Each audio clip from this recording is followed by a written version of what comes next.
दोस्तों, आपका स्वागत है हमारी वीडियो में। आइए सवाल की तरफ। ये दिख रहा है आपको sine theta plus cos theta का अधिकतम मान ज्ञात करो, ये पूछ रहा है इसमें।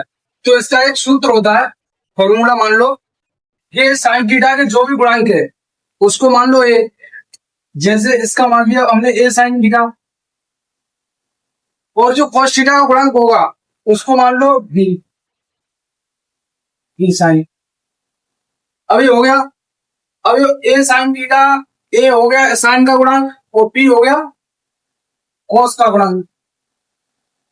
अब देखो इसका ये फॉर्मूला है। अगर अधिकतम मान पूछता है, अधिकतम मान, तब हम मात्र वर्गमूल में जो ए स्क्वायर है, ए स्क्वायर और प्लस बी स्क्वायर, ये कर देंगे और इसका जो मान है अधिकतम वो निकल आएगा। देखिए जैसे यहाँ पे साइन थीटा का गुणांक है 1, तो ए का मान होगा 1, और ये बी का गुणांक है 1, तो बी का मान होगा 1। अब इसमें रखेंगे तो क्या हो जाएगा, ये वर्गमूल में 1 का वर्ग प्लस 1 का वर्ग, तो ये हो गया, यही होगा इसका मान। Sine theta plus cos theta का अधिकतम मान हो गया वर्गमूल में 2।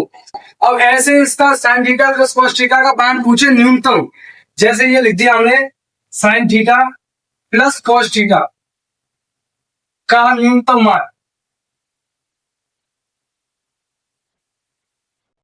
मान ज्ञात करो। यदि sine theta plus cos theta का न्यूनतम मान पूछता है दोस्तों, तो आपको मात्र यह सूत्र में पहले मात्र माइनस लगा देना है और यही सूत्र लिख देना है। तो ये हो गया इसका न्यूनतम मान। जैसे कि मान लो हमने कुछ आपको सवाल दिया, ये 3 साइन थीटा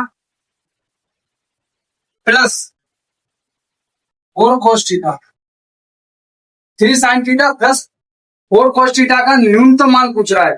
तो न्यूनतम मान में हमारे आपको बताया था, जो ए का गुणांक है उसका वर्ग माइनस लगा देंगे, ए का गुणांक है उसका वर्ग प्लस जो ये कोस थीटा का गुणांक है 4, उसका वर्ग,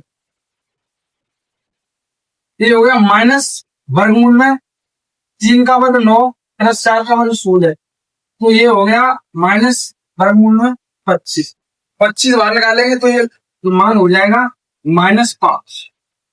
ये हो गया इसका न्यूनतम मान। इसी बेस पर हम आपको एक सवाल देते हैं, आप उसका कमेंट में जवाब बताइए। जैसे कि ये हो गया 8 sine theta plus 6 cos theta, इसका मान आप कमेंट में बताओ, उसका न्यूनतम और अधिकतम मान क्या होगा। अगर वीडियो अच्छी लगे तो वीडियो को लाइक जरूर करें। धन्यवाद।